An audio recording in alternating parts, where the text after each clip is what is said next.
Recibimos en contrapunto a el profesor universitario, economista, exministro, investigador del mundo de la economía, Rodrigo Cabezas. Muchísimas gracias, Rodrigo, por asistir a nuestra redacción ahora en tiempos de coronavirus a través de esta plataforma. Muchísimas gracias. Gracias a ti, Goyo. Mira, profesor, le quería consultar. La coyuntura económica con el coronavirus se ha complicado mucho más. ¿Y cuáles son las perspectivas para atender las necesidades fundamentales de la población que usted ve en este momento con en el contexto de la pandemia? Bueno, buenos días. Gracias por esta excelente oportunidad. Mira, esa pregunta quizás en otros tiempos clásicamente la hubiese respondido con los instrumentos macroeconómicos más importantes que tenemos a la vista. Pero hoy yo diría que dada las circunstancias que estamos viviendo y lo que estamos observando, lo que observamos diariamente, lo que los números de alguna u otra manera se aproximan a nosotros, yo diría que en este momento el problema principal de los venezolanos es el de la alimentación. Hay desnutrición y hay hambre porque hay ausencia de la suficiente alimentación en los seres humanos que vivimos Venezuela, y esto particularmente está afectando a los sectores más débiles de la sociedad, en general, los niños, los ancianos, los más enfermos.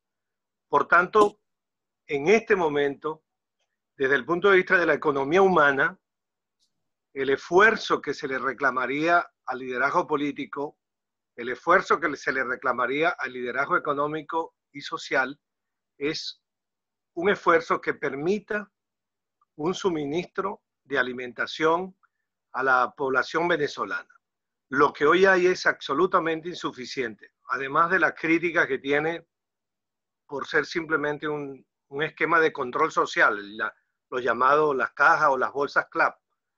Estamos enfrentando un gravísimo problema de desnutrición y de hambre. Alguien clásicamente desde la ciencia económica podría decir que hay un derrumbe del consumo, pero aquí de lo que se trata es que la distribución de lo que existe es muy malo y lo que existe es insuficiente. Lo que existe me refiero a la oferta nacional de bienes y servicios, y lo que existe a la oferta importada de bienes es también absolutamente insuficiente. Entonces tenemos un grave problema que hay que resolverlo. Por supuesto, bien complejo, pero ese es el punto central que yo quisiera colocar públicamente. Hay un problema gravísimo de alimentación en Venezuela y ese es el principal problema. Luego hay muchos otros. Si te vienes a Maracaibo, aquí tenemos gravísimos problemas de electrificación, de gasolina, pero el drama social es este, en mi opinión. Profesor, pero el tema para abordar, digamos, esta crisis de alimentos, como usted la categoriza, también tiene un problema de recursos y no existen los recursos en este momento. Venezuela no dispone de los recursos y además está impedida de acudir a los mercados internacionales. ¿Cómo destrabar ese problema? Porque al final es un problema de dinero incluso. Sí, obviamente la economía venezolana quizás en 40 años, 50 años no había vivido una circunstancia como esta. Había sido capaz la economía venezolana de atender este problema. De cierto, en los años 90 hubo mucha pobreza, se llegó la pobreza a 57%, 58% de la población, y había problemas en ese sentido de pobreza, pero no había hambre. Hubo problemas de pobreza importantes, de desigualdad e inequidad.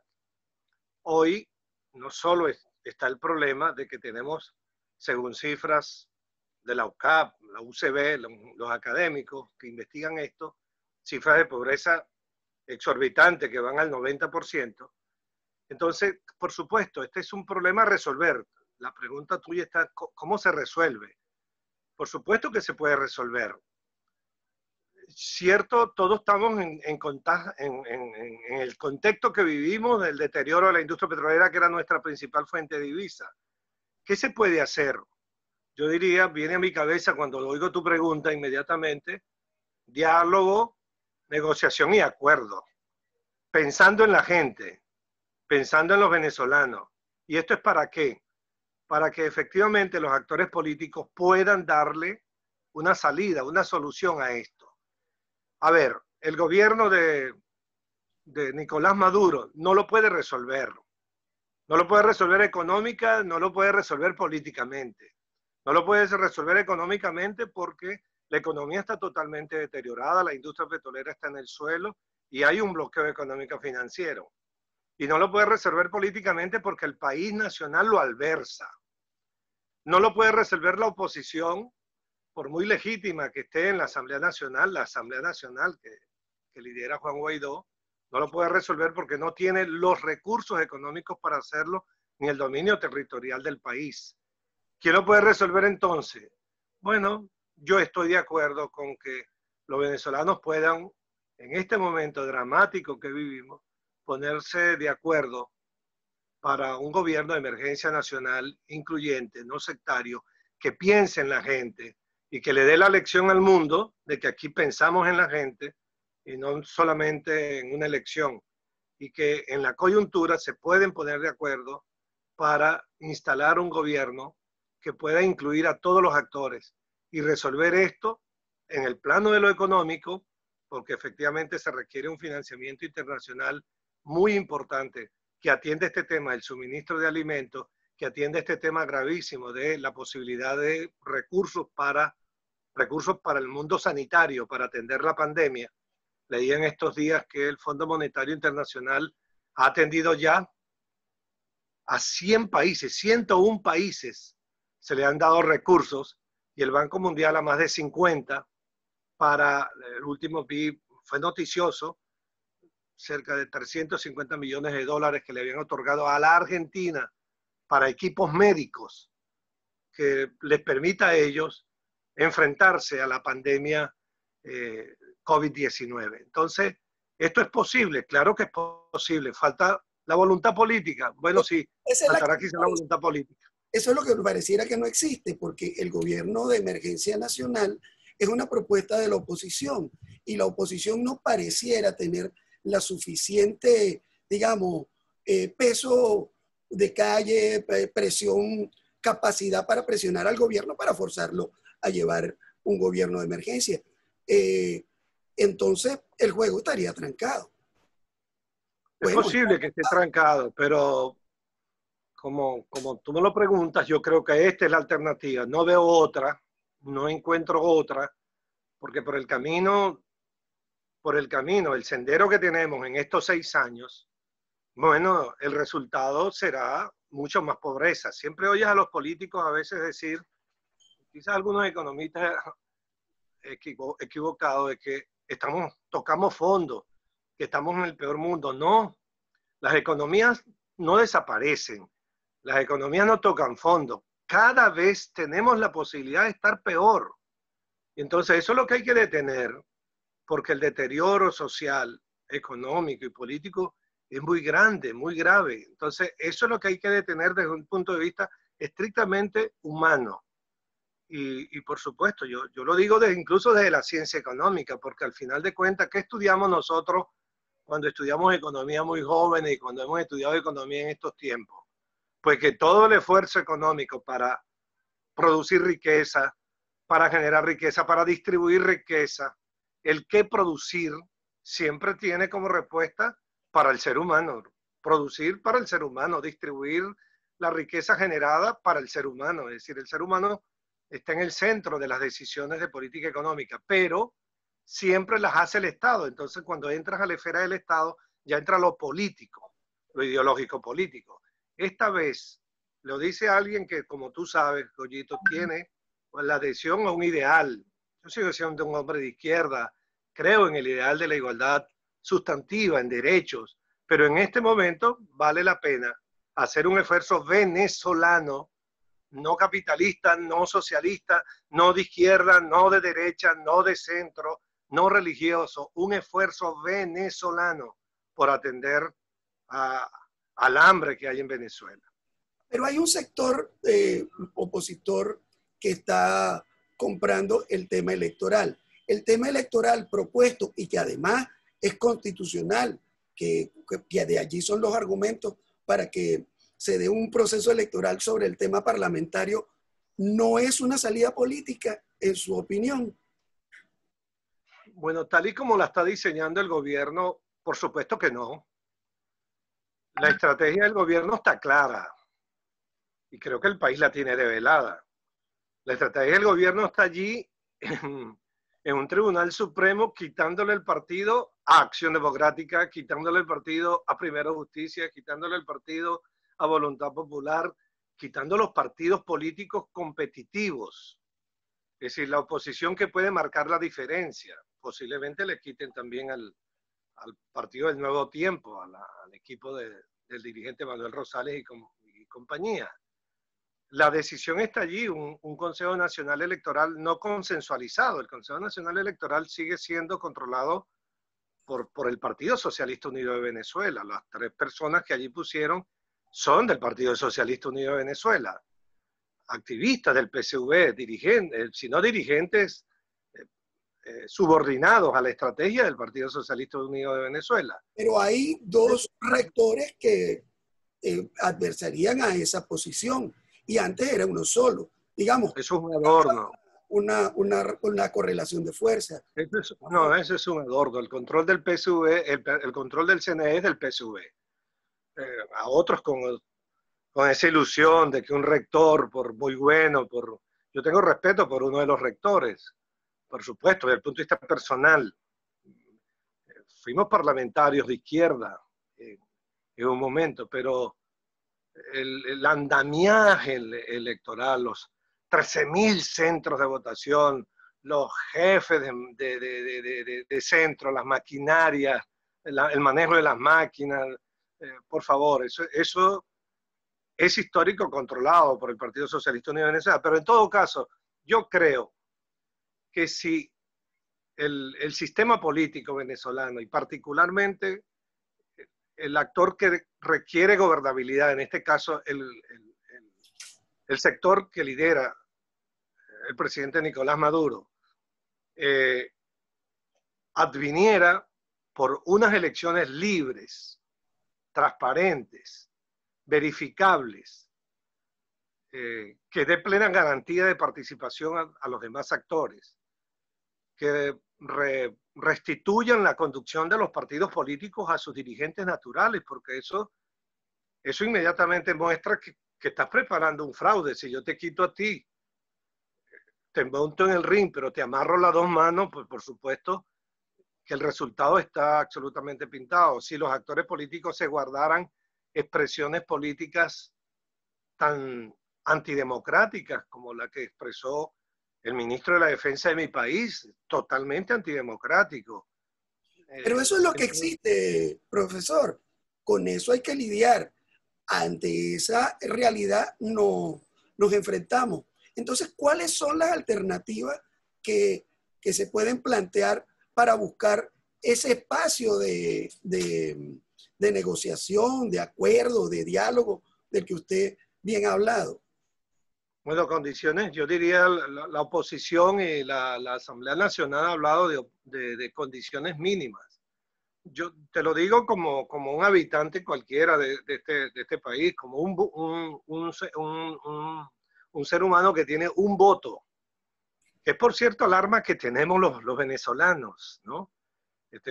Claro está, Goyito, que yo en mi opinión personal descarto y estoy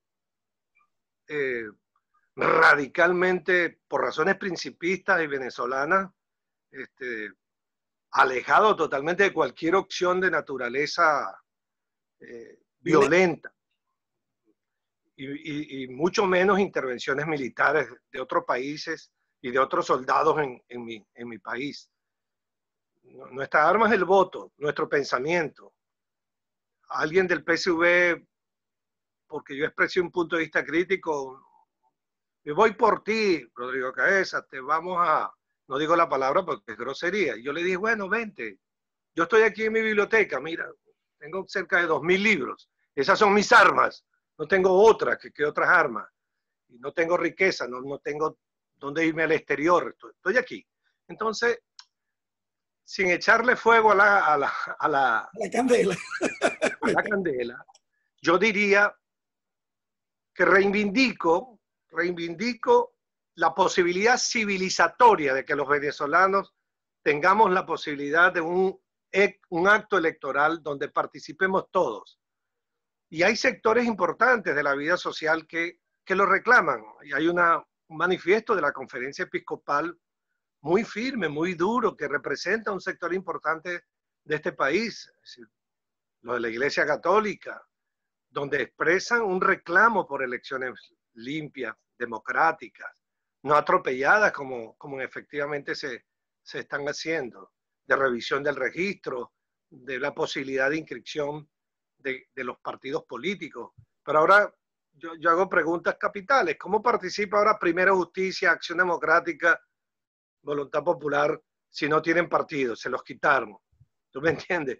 Pero bueno, alguien diría, políticamente busquen otra alternativa. El tema de las condiciones, ¿cómo garantizas que venga una observancia internacional de América Latina? ¿Qué país de América Latina va a venir a hacer la observancia? Cuba y Nicaragua. ¿Qué país de Europa va a venir? Vamos a tener unas elecciones con observadores de Cuba, Irán, Rusia y China. Sí, Por pero favor. el gobierno podría terminar diciendo, yo invité a todo el mundo. Aquí podría venir todo el mundo, puede invitar a la Unión Europea, invitar a países de América Latina, y eso trataría de buscar la legitimidad de su proceso. Y si lograse que la Unión Europea viniese, sería un gran logro. De hecho, por eso pareciera que, digamos, echa para atrás la decisión de expulsar a la representante de la Unión Europea. Sí, pero los pronunciamientos, yo quisiera, a ver, yo quiero que vengan y quisiera que haya unas elecciones libres, en fin, pero todo lo que indica es que vamos camino a la profundización de la ilegitimidad de quienes conducen la nación venezolana. ¿Qué van a tener en enero si es a troche y moche una elección de la Asamblea Nacional donde el 70 o el 80% de los venezolanos no voten? Otra nueva Asamblea Nacional Constituyente que está terminando. Mira, los historiadores de Venezuela van a tener cómo escribir el que se instaló una Asamblea Nacional Constituyente que no fue histórica, que no tiene un debate significativo, porque bueno, no sé, yo he leído las actas de la Asamblea Nacional Constituyente de la década de los años 40, me alimenté ahí de discursos como el de Andrés Eloy Blanco, de Rafael Caldera, de Gustavo Machado. He descubierto cosas incluso del debate universitario, el debate de la última Asamblea Nacional Constituyente entre las fuerzas bolivarianas de izquierda y sectores de oposición muy minoritarios que estuvieron representando, pero eran debates sustantivos sobre temas vitales de derechos humanos, el tema petrolero en la industria, en la Asamblea Nacional Constituyente pasada, con Gastón Parra Luzardo, se dieron debates interesantes. Bueno, aquí no ha habido absolutamente ningún debate. ¿Y por qué no ha habido un debate? Porque es una asamblea de 500 militantes del PSV, por favor. Entonces, un país es serio, un país se construye de otra manera. Y mantengo la esperanza, pues, de que la salida tiene que seguir siendo y va a ser en algún momento democrática. Democrática. Ojalá sea así. Ajá. Tratando de enlazar el tema político con el económico, le comento. Las encuestas dicen que una de las grandes debilidades de la clase política venezolana es su desconexión con la gente, incluyendo oposición y el oficialismo. El oficialismo se vincula a través de las políticas asistencialistas. Pero ve que existe en este momento una clase empresarial que está pareciendo leer con muchísimo mejor tino que la clase política las necesidades de la gente. ¿Cómo percibe usted el rol, digamos, de los empresarios en este momento político y económico para enfrentar la pandemia y la propia crisis que vivimos agravada por el coronavirus? Bueno, he seguido los pronunciamientos, por ejemplo, que ha hecho la principal patronal de Venezuela, Fedecámara. He visto un acto donde firmaron un acuerdo con las centrales obreras que aún existen en el país. Y me llamó la atención, ¿no?, esa actitud, porque parece que era la primera en 40 años, un acuerdo entre los trabajadores y los empresarios. Y he visto pronunciamientos de Fedecámaras con relación al tema político, convocando a una solución democrática, civilizada, pacífica en Venezuela, al acuerdo, a la negociación. He visto propuestas de una institución empresarial importante como con Industria, que ha hecho, en los últimos 3 años he leído sus documentos de planteamientos de política económica en el área industrial, pero igualmente digo que fueron absolutamente desestimados, totalmente desestimados, porque en estos últimos años el tema estrictamente empresarial, de política para incrementar la oferta productiva, ha estado disociada o divorciada, mejor dicho, del esfuerzo empresarial. Pero lo anoto como un dato positivo, el de que Fedecámaras tenga y el sector empresarial tiene hoy tiene una actitud de reclamo democrático y de propuestas para la salida a la crisis económica. Esta no es la de Fedecámaras de Carmona, ¿no? No, por supuesto que no, evidentemente que no. Es un tema hasta generacionales. Permíteme esto, a lo mejor puede ser criticado, no importa, pero el actual presidente de Fedecámara, bueno, aunque representa una familia empresarial, es un hombre joven de pensamiento, estudiado. Lo oigo, lo escucho, no soy su amigo, pero lo escucho y sé que es una persona preocupada por los intereses de Venezuela y no tanto por los intereses parcialmente de ellos. Los documentos que han firmado apuntan a un interés nacional y yo lo reconozco en atención a la pregunta que tú me formulas. Rodrigo, ahora adentrándonos en el tema económico, hay distintas presiones. Ya hablaste del tema, digamos, alimentario, el urgente, pero también existen unos desequilibrios macroeconómicos que están afectando, digamos, el performance de la economía venezolana. En paralelo al tema humanitario, a la salida humana de la que hablaba hasta el principio, ¿cuáles son, a tu juicio, los temas que deben atenderse, digamos, de las variables y de los fundamentos de la economía? Bueno, el problema está bien complejo porque hemos llegado a un nivel, impensable hasta hace 4 o 5 años. Mentiría cualquier economista que diga, mira, yo tenía claro de que íbamos a tal o cual desastre. En el 2015, finales del 2015, como tú sabes, yo lo he hecho público, dirigí una comunicación privada al presidente de la República con la esperanza de que se hiciera un cambio de política económica, de que se instalara una política económica, porque avisoraba un deterioro de la economía. Creíamos que íbamos a una inflación de 300% el año siguiente, el 2016. Íbamos a ir al tercer año de recesión económica, pero todo era todavía manejable desde el punto de vista de una política económica que estabilizara. Esa era la palabra clave en ese momento.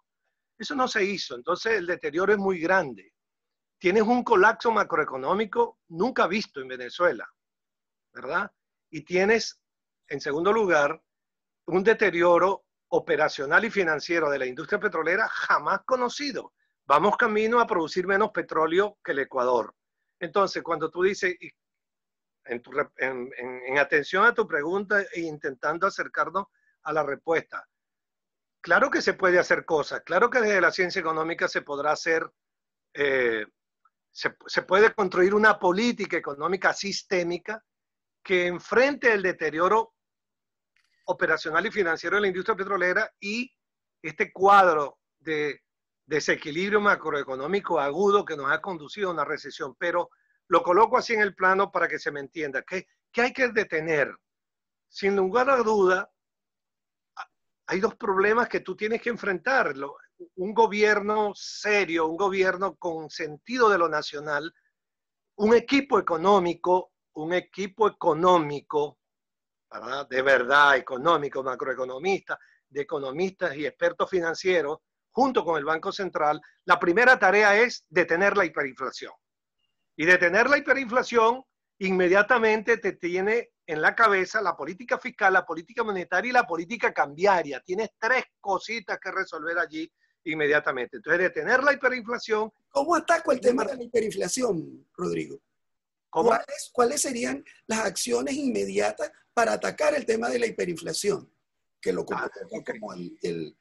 como te respondo, pero te digo las dos cosas inmediatas de un equipo económico. Construir la política económica sistémica que permita parar la hiperinflación, detener la hiperinflación que tanto daño está haciendo, porque la hiperinflación ha destruido en estos 3 años, ha destruido el salario real, ha destruido al gasto público con posibilidades de reactivación, olvídate de eso en hiperinflación, y por supuesto ha destruido la inversión, que es la categoría clave para crecer. Y el otro tema que tiene que abordar el Estado con urgencia para contener la crisis es, por lógica, alguien diría, bueno, es que eso se va a tardar 1 año, 2 años. Yo lo hablaba con un exministro de Finanzas de Argentina, dice, Rodrigo, lo primero que yo haría es enfrentar el tema petrolero. Eso es lo que ustedes saben hacer. Tienen 300.000 millones de barriles allá abajo. Allí donde tienen una infraestructura montada de refinación, de oleoductos.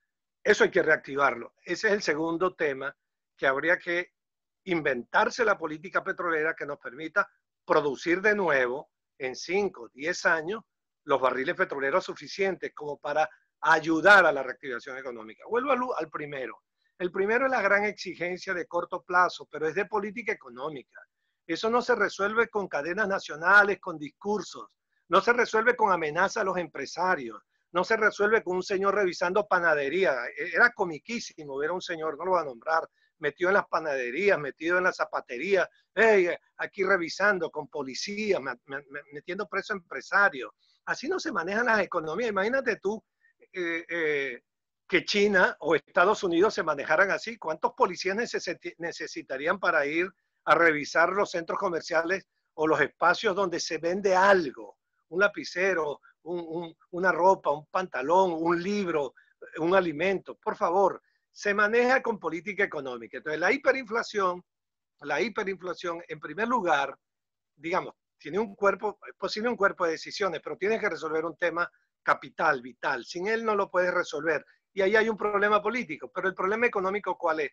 Tú tienes que tener, lo digo con firmeza, porque oigo a veces debates en el campo económico que se pierde, mira, tú tienes que tener un nivel de reservas internacionales adecuado para sostener un tipo de cambio que te permita una política fiscal y detener la hiperinflación. Inmediatamente tienes que preguntarme, porque yo sé, claro, yo le he hecho bromas a Goyito, ¿de dónde saca económico, y le digo que casi ejerce ilegalmente la economía por lo virtuoso que es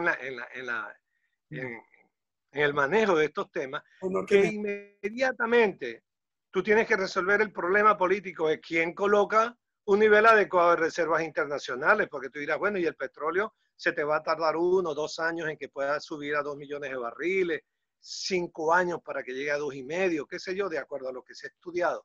Pues bien, entonces allí es donde tú requieres un gobierno que tenga capacidad de acceder a los organismos multilaterales, al Fondo Monetario Internacional, al Banco Mundial, al Banco Interamericano, al FMI, para acceder a potenciar tus reservas internacionales con un crédito que discutirá el ministro de Finanzas, el presidente del Banco Central, la política económica, nivel adecuado de reservas internacionales para tener un tipo de cambio estable y por tanto detener la inflación, y por supuesto al Banco Mundial y al Banco Interamericano de Desarrollo para los préstamos que te permitan el programa de inversión desde el Estado en el país, el programa de inversión para carreteras, para agua, para salud, para electricidad.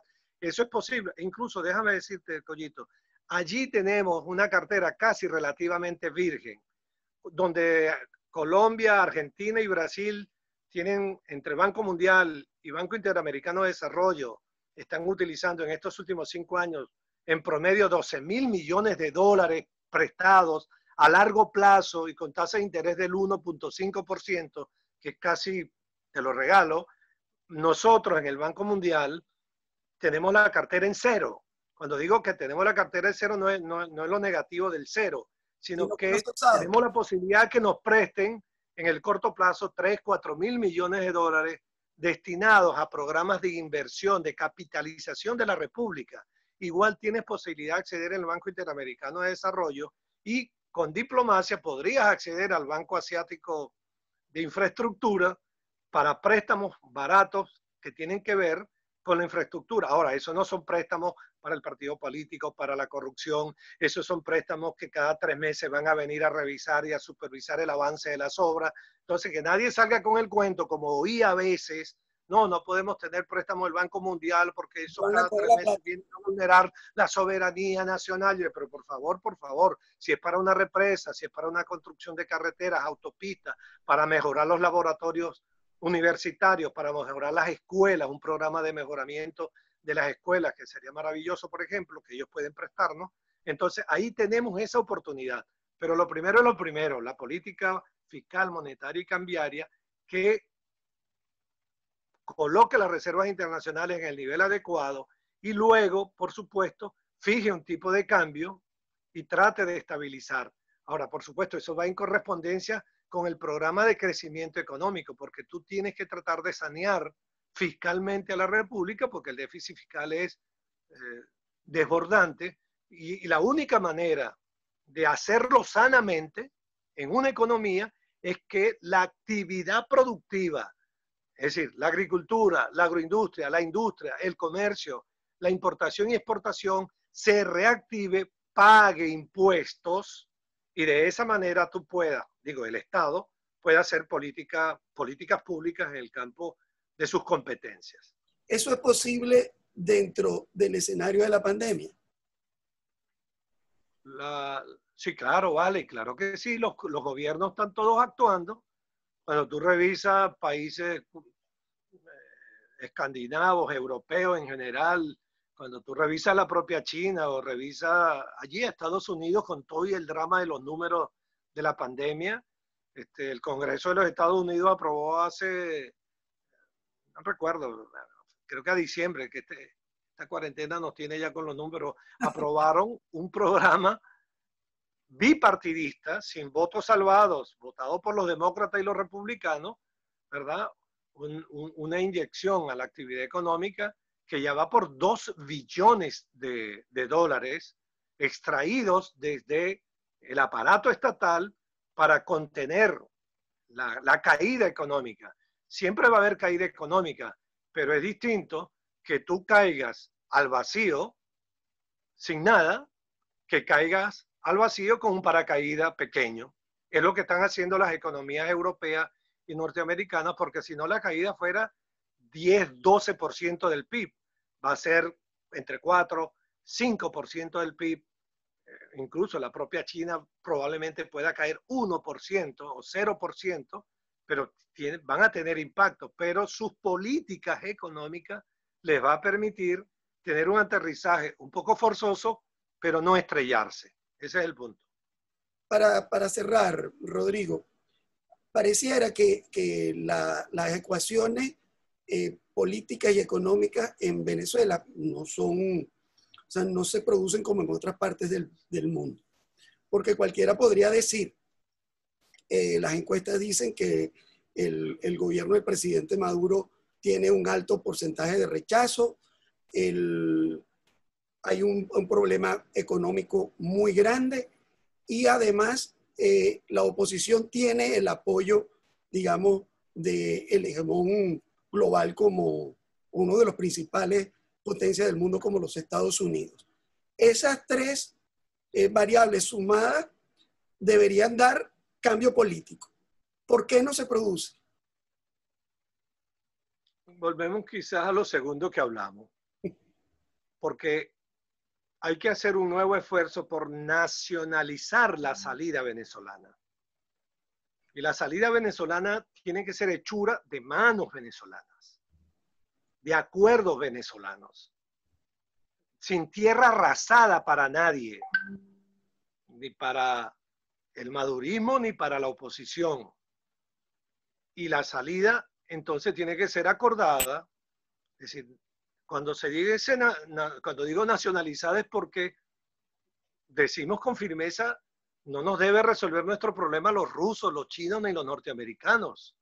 Debemos resolverlo nosotros como una nación grande, con un liderazgo que debería ponerse los pantalones a la altura de la historia.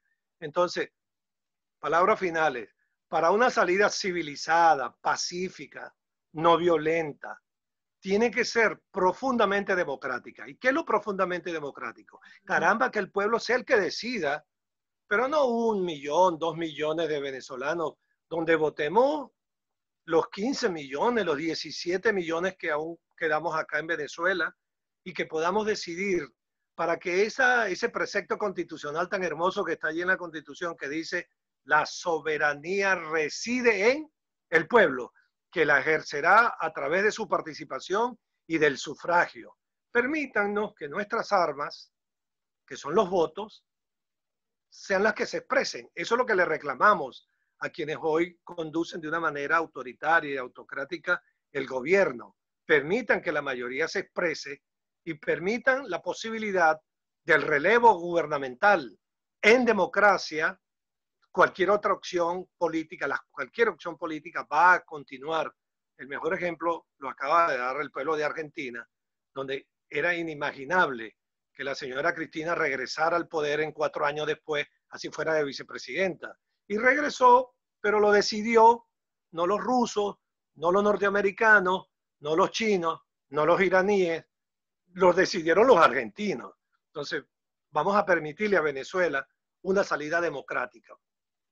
Bueno, muchísimas gracias, Rodrigo. Un honor que nos hayas recibido en tu biblioteca y hayas asistido a nuestra redacción. Gracias a la tecnología. Muchísimas gracias. Gracias a ti, Goyito. Un gran abrazo. Un abrazo para ti.